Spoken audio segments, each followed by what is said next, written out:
Hi folks, it's Silver Dave. I know I'm smiling. I don't know whether to laugh or cry because the situation has gotten ridiculous. If you're looking and you're watching what's happening, you might be thinking like I'm thinking that there is a financial disaster coming our way. Whew. Now, sure, it may not even happen, but our leaders are doing things that are sure seem likely to make this happen. I mean, right now, these guys are literally funneling billions of dollars to a litany of other countries around the world. They're raising your taxes and they're giving money away to all these other countries. And the reason they're giving it away to the other countries is the kickbacks. The only reason why the politicians give money away is because they're getting kickbacks. So they're wasting the money they're taking from you so that they can get kickbacks. Now, how long do you think that that can last? I don't think it can last forever. I mean, we are in a situation here where this house of cards has to fall. It can't go on infinitely while these guys continue to pump the money into all the different countries. So this situation is serious. Now, I was an Eagle Scout, and the motto of the Boy Scouts is be prepared. And so being prepared, to me, being prepared for things that could happen. They might not happen, though it sure seems pretty likely to me that this thing is going to happen. Now, the Federal Reserve note is the longest lasting paper currency in known history. Typically, fiat paper currencies last 30 to 50 years. The Federal Reserve note is 100+ years going. Not going to last much longer, especially when they're pumping all this money overseas. Now, what happens when they're pumping all this money overseas and the dollar loses its world reserve currency status? When the global market sees the US dollar as weak and untrustable, what's going to happen to all the trillions of dollars that they pumped overseas? What's going to happen? I got a guess. I have a guess. And my guess is those dollars are coming back. They're going to come back and flood into America. Now, all the dollars they're sending overseas, most of it, I think most of it's cash. So when all that cash comes back into America, when these guys see that the dollar is now becoming a high-risk asset for them, all these other countries, they're going to start sending all the dollars back to America. And so they're going to be buying stuff. So we're going to be sending the goods to them. And they're going to be sending us all this paper money. And when all this paper money floods into America, what do you think's going to happen? I got a guess. My guess? Higher prices on goods and services and commodities. We can expect to see the prices of goods and services skyrocket while the purchasing power of the dollar is plummeting. So, when this thing goes down, are you prepared? Do you have preparations? So, for me, I like being prepared.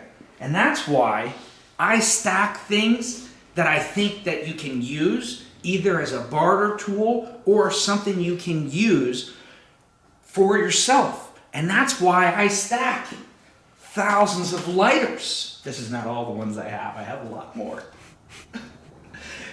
Candles. I got thousands of candles. I'm a candle collector. Maple syrup. Oh man, maple syrup. This stuff's so good, and I can trade it to someone for goods and services, or I can use it myself. So I'm happy to have this. Soap. I mean, these are all things I stack, but you know what I like the best? When it comes to stacking something, what I like the best, want to guess? Well, if you guessed potato chips, no, I'm sorry, it's not potato chips. I'll give you another guess. Yes, thank you. If you guessed silver, then you guessed right. Because silver, to me, it doesn't spoil, it doesn't go rotten, it's universally accepted all the way around the world. And so, silver. Now, I like silver, but what kind of silver do I like? Well, sure, I like bullion bars, but I also think that it is extremely important to stack silver for barters and trades, because if the silver price goes up so much so, then you're still going to want to buy stuff. And if you only have 10-ounce silver bars and you want to buy a dozen eggs or a basket of vegetables from your neighbor down the street, well then that's what you're going to pay. If the smallest piece of silver you have is 1 ounce or 10 ounces, that's what you're going to pay. And so if your plan is that you're going to cut your 10-ounce bars into pieces when you need to trade them, good luck with that. We've already tried to do it, and we can watch one of our videos where you'll see our guys in the mint. They did it, and in the process, they ended up losing a lot of silver to grinding and cutting, and then they ended up with jagged, sharp-edged, unrecognizable pieces of metal. And so that's why it's so important to have 1/10 ounce silver. Here, come take a look. Our 1/10 ounce silver has giant letters that say 1/10 ounce 999 silver. So if you give it to a guy for goods and services and he's not a coin expert, he can just look at it and it can be very obvious to him what it is, making it easy to do a barter and a trade. Now, a lot of guys like pre-65 silver, like silver dimes. And that's great. I have a whole bunch of it too. But I hope you have some diversification, because my guess that those pre-65 silver coins, that's the first thing they're going to take back. It's got their name on it, and it's illegal to melt it. So if it's illegal to melt it, then that means that they own it, you don't own it. So it's the first thing that they're going to take back. And it doesn't say the word silver anywhere on it. So if you want to trade with the local populace, it makes it a lot harder, because you have to convince a guy that these pieces of these coins are silver. You got to give him a history lesson. So that's why our 1/10 ounce has giant letters. So in the future, if this whole thing goes down, I see a situation where the world reserve currency changes from the dollar. The dollar loses purchasing power rapidly. America gets flooded with paper dollars.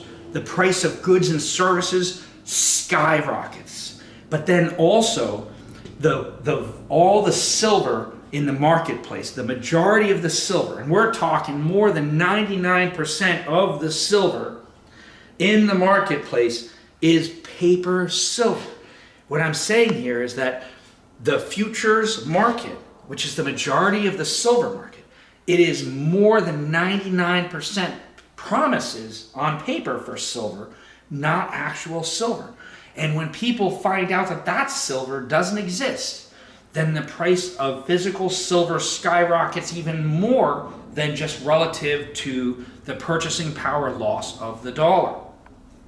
Simultaneously, the guys in the Wall Street futures markets, I don't think they're going to come to work, because they're going to be getting thousands of phone calls from people that want to take delivery of silver that they don't have.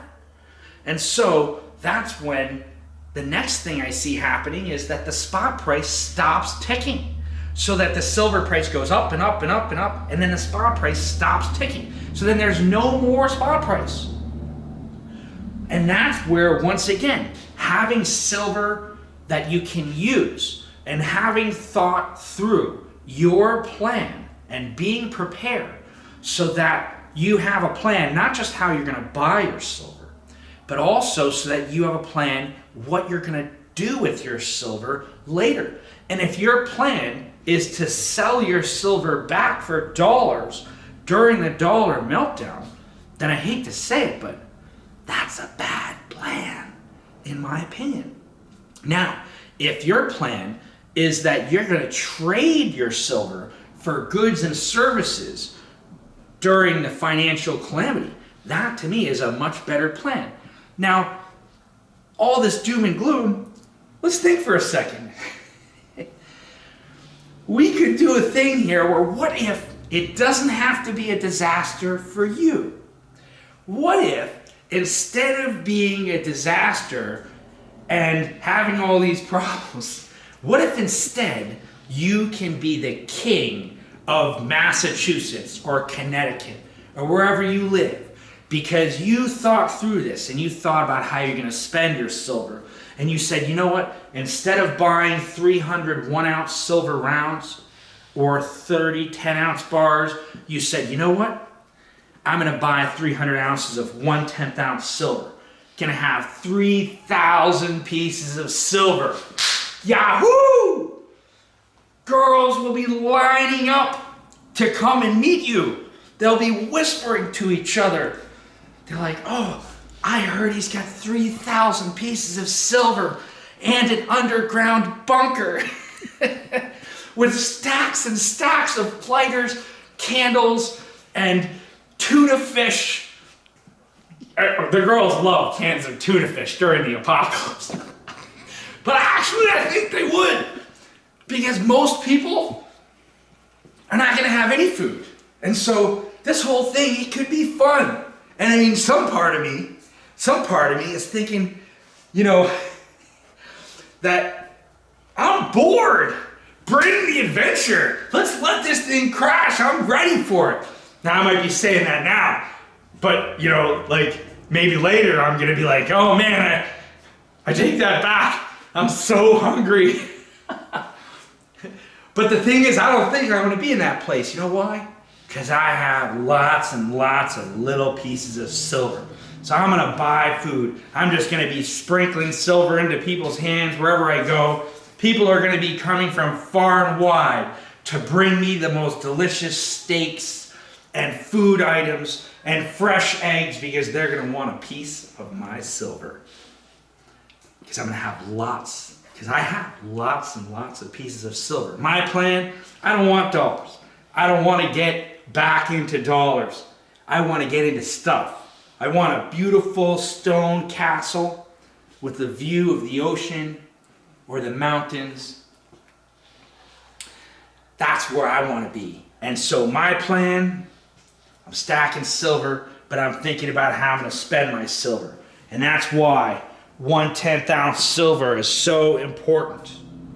Now, it's true, you might pay about 15% more to buy your silver in 1/10 ounce than you might pay for, say, 1-ounce rounds.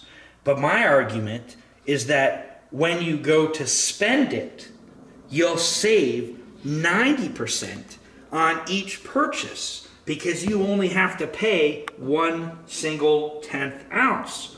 You'll have so many bullets. I mean, really, what would you pick? 1 giant artillery shell? Just one? Or 1,000 handguns? And I'll tell you what, I would much rather 1,000 handguns. Because with 1,000 handguns, I can put together an army. And we can go and then we can get artillery shells. We can get everything we need and we can source it. But if you have 1 giant artillery shell, you're not going to win the battle. You're going to shoot one and it's going to miss, most likely. So that's why having lots of bullets, and that's why having lots of little pieces of silver, lots of them. the one big bar, oh yeah, it was only so much over spot. Well, that's great, Ralph, but can you really spend that? Are you really going to spend 100-ounce bars or 10-ounce bars when the price of silver has gone astronomical, and when what you need is basic essentials and most people have very limited quantity of that? Then are you going to pay with a 100-ounce bar for a dozen eggs? Are you going to be like, here, I want you to give me change? Oh man. So, my thing is that my plan is I'm going to party during this financial meltdown. I'm ready. I want an adventure. And I was a Green Beret in the Army Special Forces. And when things got wild, and I had combat action, and it was fun in some ways. It was not exactly what I expected. But after it was over, it was like, oh man, that was so crazy. And in some ways, it was kind of fun. Like your blood's really pumping, and you're like, oh man, I can't believe we did that. So like getting shot at is like at the moment you kind of don't. At the moment you're just kind of like doing what you're doing. You're like making a movement. You're running through a field, and you saw dust clouds around you. I remember I was running through this field, and I went through this field, and as I'm like going through this open area, I started seeing like dirt splashes around me, and I'm like, oh man! I just started running faster, and I had my rifle, and the guys that are running with me were all running, getting to this next building. When it was over, I'm like, oh man, they were shooting at me. I was like, oh yeah! It was kind of fun. So I like a good adventure. And so my suggestion, and the point of this video, is that though it seems quite likely that we are aiming for a financial disaster of epic proportions, but it doesn't have to be a disaster for you. And just like I've heard a wise man say that where there is danger also lies opportunity. And so opportunity and danger, I think that even in Chinese language, that the word for opportunity and danger is the same word. Let me know in the comments if I'm wrong about that. But I think that's true. But that I have always believed that things that are great accomplishments come with challenge, come with danger. So in a lot of cases, it's about assessing the risk reward is one of the things, because there's a lot of things that are dangerous but don't have a very good reward outcome potential. But there's some things that can be very dangerous that have a great potential for reward or a great potential for danger. And that, you've got to assess that. But my point is that I want you to be prepared. I want my friends to be prepared. I want us to be able to restart the local economy where we live.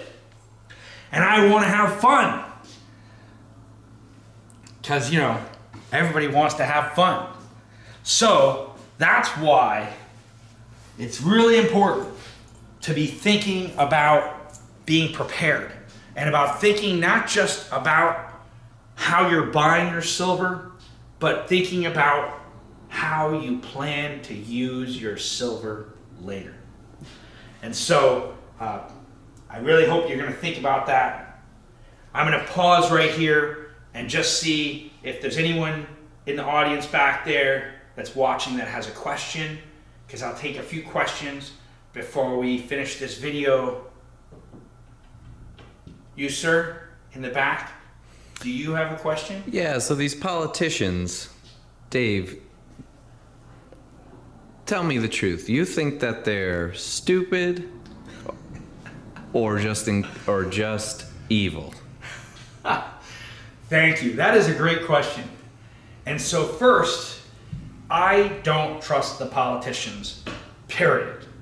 Don't trust politicians. But as far as the top tier politicians, what I think that they read from a script. I think that they get paid to do what they do. And that the moves that they make, they're being paid to make them. They're being paid to say the things they say. But the leaders aren't the real leaders. They're there on the stage because I've long thought that the kings have learned long time ago that in order to have a reign that lasts for hundreds or more years, that instead of putting themselves on the pedestal, instead they put the politicians on the pedestal, because then they control the show by controlling the politicians. But if the politicians do something that goes awry, the people take it out on the politicians and not on the actual rulers. And so that this way the actual rulers let the politicians take the credit or the blame. And so right now, do I think our commander-in-chief is making decisions? No way! He's not making decisions. He literally reads from a script that somebody else writes. And he does what they say. Now I'm sure that they grease his wheels real nice for him. You know, when he agrees to sign the bill to give, $5 billion to whoever, he's going to get a chunk of that. And that's how he's making that deal. He benefits from it.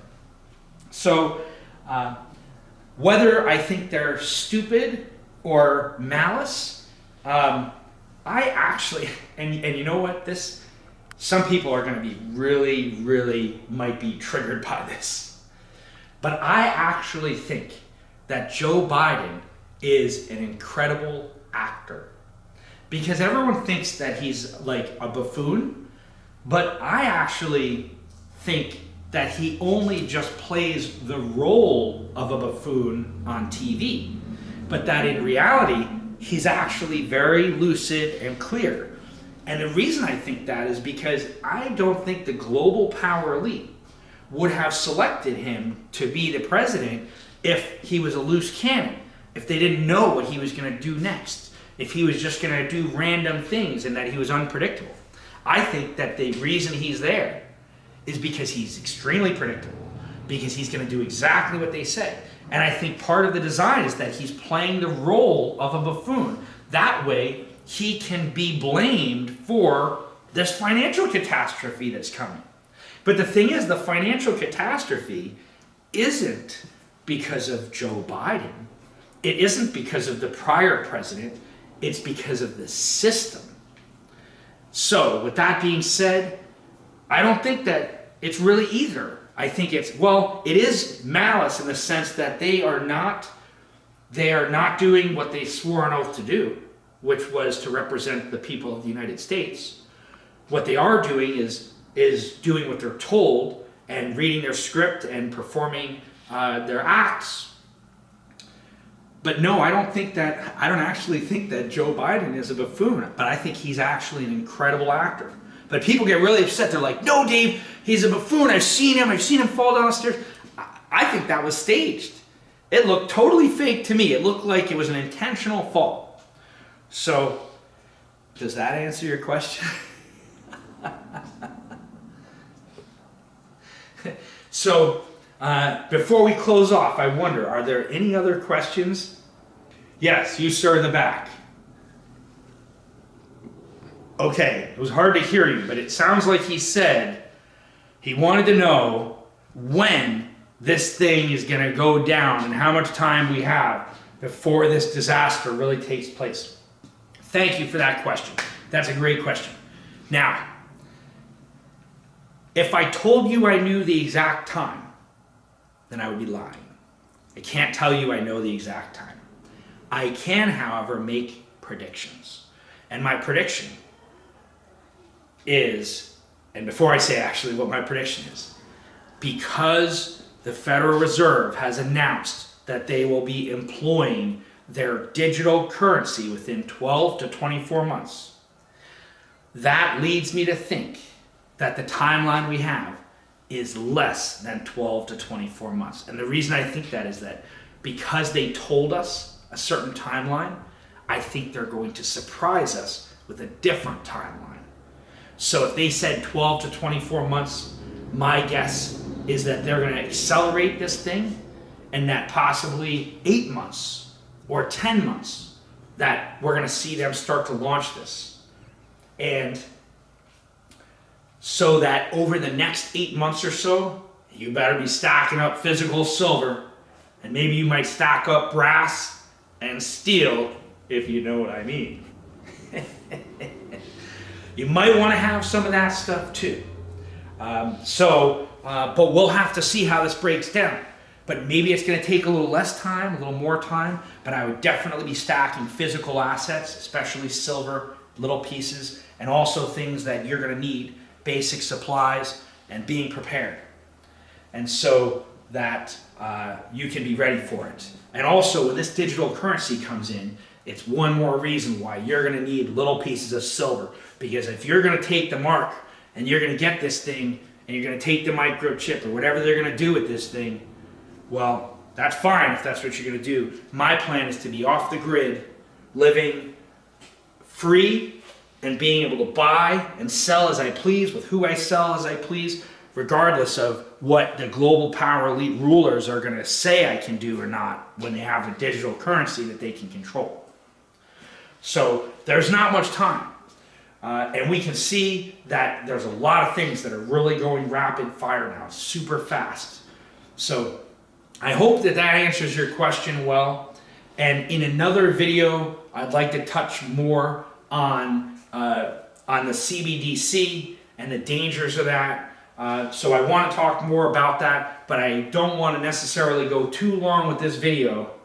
But I only want to just leave you on a moment of smile and joy. And I just want us to together visualize the scenario and visualize you being a king in your geographical area and being able to initiate the local economy, that you've got thousands and thousands of little pieces of silver, enough that you could pay for an army if you needed to, and that the women will be lining up to see you, the goods and services, people will be coming your way. And so that's my vision, and I hope that's your vision too. Before you go, what's the best way for me to get some of this fractional silver? Thank you so much. That's a great question. And so we will put a link in the comments. We'll put a link in the info bio below where you can click and buy them online. Additionally, if you are in the New Hampshire, Massachusetts, Maine, or Vermont geographical area, you can come to local silver mint in Ware, New Hampshire, and you can buy your silver. And also, if you live in one of those states other than New Hampshire, then you will save a ton of money on sales tax. Because let's say, for example, you live in Massachusetts and you buy your silver online, you are going to pay a huge amount in sales tax. And if you spend $9,000, it's going to be almost around $600 in sales tax.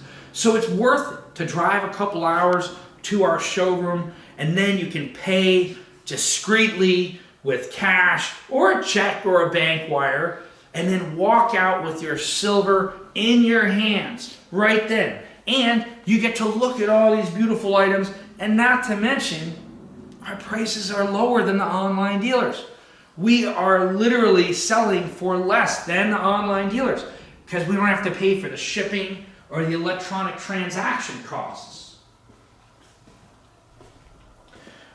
So I recommend that you consider in your stack some 1/10 ounce silver for barters and trades and some bigger bars for your dollar inflation hedge. And maybe you want to get a sterling sword to put on your desk just as a fun item. Or maybe some silver wrenches or a silver hammer to put in your toolbox to hide them. But whatever you do, I hope you're making a plan and executing your plan. But thank you so much for watching, folks. I'm Silver Dave, and this is Local Silver Mint in Ware, New Hampshire. Thank you, and remember, stack it up. Stack it up on the like button, everyone. All right. Because I don't have a different way to react to this. This is just so ridiculous. I feel like I'm living in a Twilight Zone. Is anyone else noticing this?